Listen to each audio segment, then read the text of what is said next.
So Hillary Clinton just made an appearance at Brown University encouraging the pursuit of truth. And it comes at an interesting time because TikTok has just struck an agreement with a group of American investors to make sure that it can keep operating in the US. And while 1 in 5 Americans regularly get their news on TikTok, a lot of them adults, so 30 to 49, about a quarter of them say they get their news on TikTok regularly. I have a different opinion on this than Hillary Clinton, who says that TikTok news is a problem. In fact, Hillary Clinton recently said that Americans who share misinformation should be criminally charged, which just brought me back to some recent classics, like when the Republicans were trying to make this fake issue out of Biden's mental capacity. Oh, but then his own people released a book to explore how their inner circle kept his mental decline from voters. Misinformation? And let's not even talk about the mountain of misinformation that happened during this thing. In fact, MIT in Boston, a very liberal place, and MIT is a pretty legitimate institution, often ranked the #1 in the world when it comes to things like research and science. They say that actually the misleading headlines during this time mostly came from mainstream sources. Interesting, Hillary Clinton. In fact, it looks like one of the biggest factors in Donald Trump getting elected was that Americans rejected these media narratives that were coming out from these legacy outlets. And man, if you just look up misinformation, the amount of headlines, misinformation on social media, election misinformation, misinformation, PBS, the rise of mental health problems and misinformation on social media, The Guardian, even people calling for Congress to rein in social media. There's a crisis in journalism. I have a little bit of a different view for you.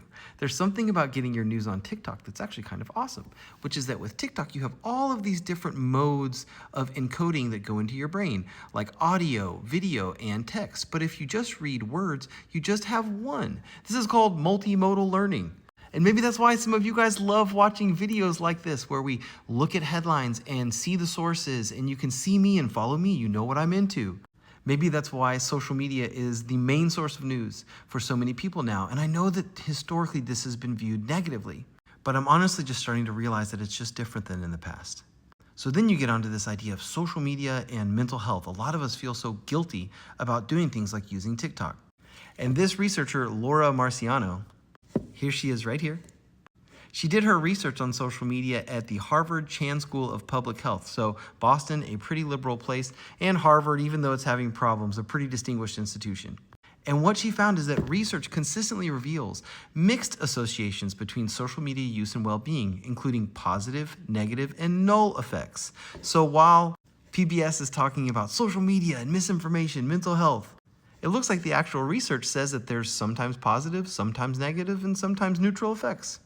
In fact, what the research really shows is that using social media just amplifies your existing behavior, and that can be good. So for example, people who use social networking sites can get big social benefits, especially if they use social media platforms to actually be social with people, especially if they constructively engage with the algorithm and teach it what they want to see. Because each social media company has these algorithms, and they want to recommend content to the users that are going to make the user get what the user wants. So if you're a person that tells the algorithm by watching videos and liking and engaging on videos that are positive for you, you're going to get more of them. Negative for you, you're going to get more of those. And even though Hillary Clinton doesn't like it, news influencers are changing the way that people understand the world. But there are certain people that don't like this, like Hillary Clinton. They're saying America needs to regulate social media. Canada, regulate online content. Britain, sweeping new online safety law. Germany, content moderation. But what TikTok is seeing is that people love TikTok and they're getting a lot of value from it. And I'm seeing this too. We're understanding the world together. So honestly, if Hillary Clinton is encouraging people to pursue the truth, she might want to look on TikTok.